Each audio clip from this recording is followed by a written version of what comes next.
It's hot on this walk. Good thing I bought some peppermint hydrosol. It keeps me cool and it keeps the bugs away. Gotta love that dual purpose essential oil aromatherapy.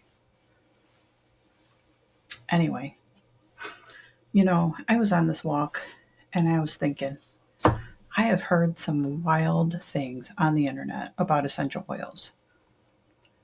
And I thought I'd come and talk about them today.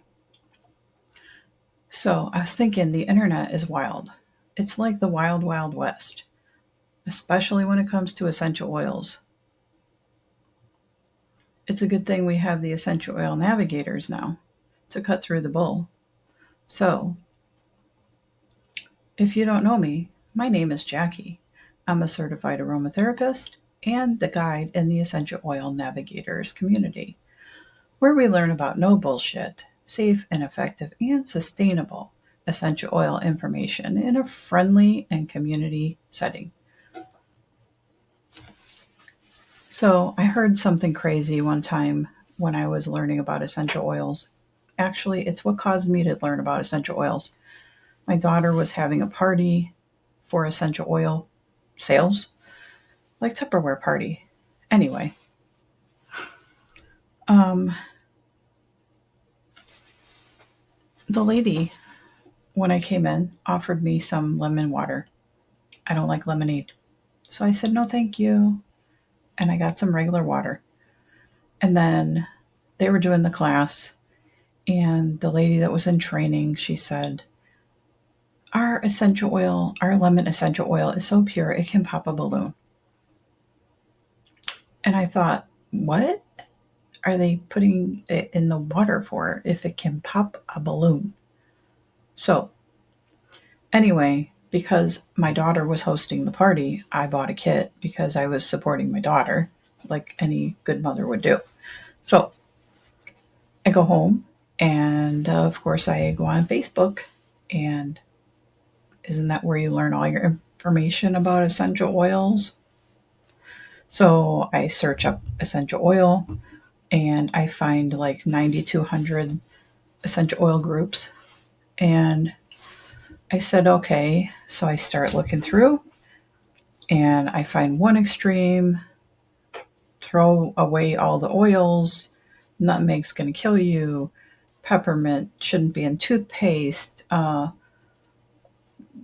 tea tree's going to make boobs grow on boys, and frankincense cures everything, but it thins your blood, so don't use it. And I don't know. Anyway, then there was the other side of the coin. If you get a rash, use more oil because you're detoxing. And drink oil in your water because it's good for you. And essential oils cure autism. Yes, I did hear that. Essential oils cure autism. They don't, because I have kids with autism and they're not cured. So I know that's not true.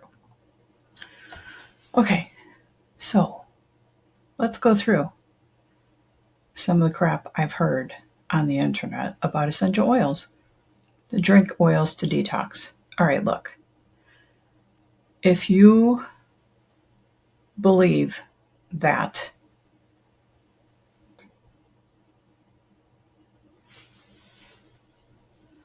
okay, look.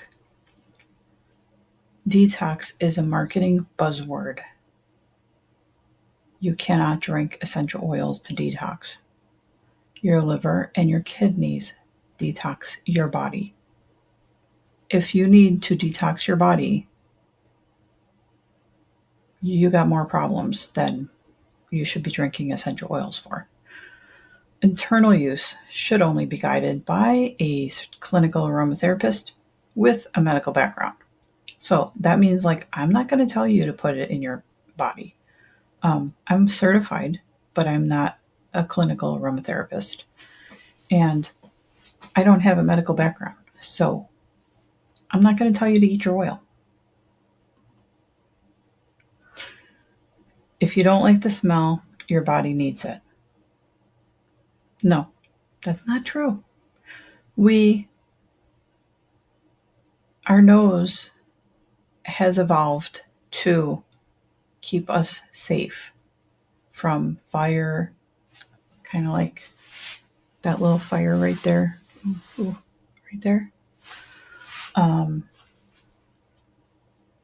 if your body doesn't like the way something smells, it could be because you had a traumatic experience with something that smelled like that.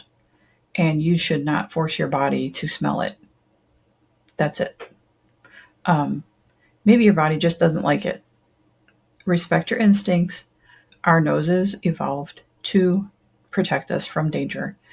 And there could be a reason your body doesn't want to smell that smell. Frankincense cures cancer. This one drives me insane. Okay, look, it made my eye twitch. Lab studies show that boswellic acid, a molecule in the resin of frankincense, may have anti-cancer properties. But there's a big but. Boswellic acid molecules are too heavy to be distilled into frankincense essential oil. So what it's saying is, here's your still, and over here is the thing that the essential oil goes in. So you put your resin in here, and you boil it, and then the steam goes up, and then it collects into this thing here. Well, the boswellic acid molecules are too heavy, and they stay over here. They never get over here. So frankincense is not a cancer treatment. And let's not confuse promising research with miracle claims to make all of the essential oil and aromatherapy become regulated. Okay, what about this one? Lavender and tea tree cause breast growth in boys. There's no clinical evidence that topical use of lavender or tea tree cause hormonal disruption or gynecomastia. That's it. There's no clinical evidence. There is a crazy claim from one study in 2007. I think it was one study, maybe it was two. I don't remember now. I'm tired. But I wrote the references in the end of the slides. The claims were, I remember it was 3 lavender and 1 tea tree. That's it. No more. 4 cases total. Essential oils cure everything. No, they don't. They don't cure everything. They can support us. They can soothe our pain. They can sometimes help our depression, anxiety, and other issues. They are not a cure. They are complementary, not alternative to medicine or medical care. Simple as that. That's all. So why do these myths stick? Viral marketing. People want to sell more oil.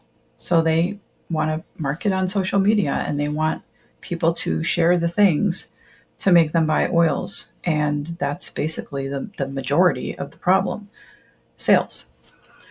Misunderstanding how essential oils actually work in the body is another problem, and lack of proper training. So salespeople are training salespeople, not educators are training salespeople.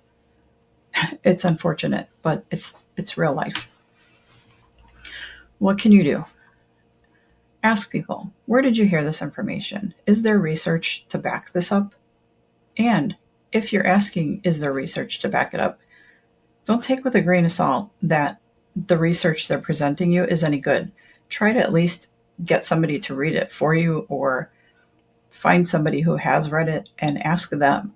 Don't just take for granted that somebody saw that essential oil kills cancer or frankincense kills cancer on a research study and they didn't read the whole study. They read the abstract, because not many people actually read those papers. So ask them where the information came from and verify that the information is correct. Then follow educators who actually care and know their stuff. Like me, I do read research. I've taken a lot of classes to learn how to read it, and I care about giving people the proper information. So if you want to learn more about essential oils and aromatherapy, Join the Essential Oil Navigators at Infinite Aromatics and subscribe to this channel. Thanks. Have a great day.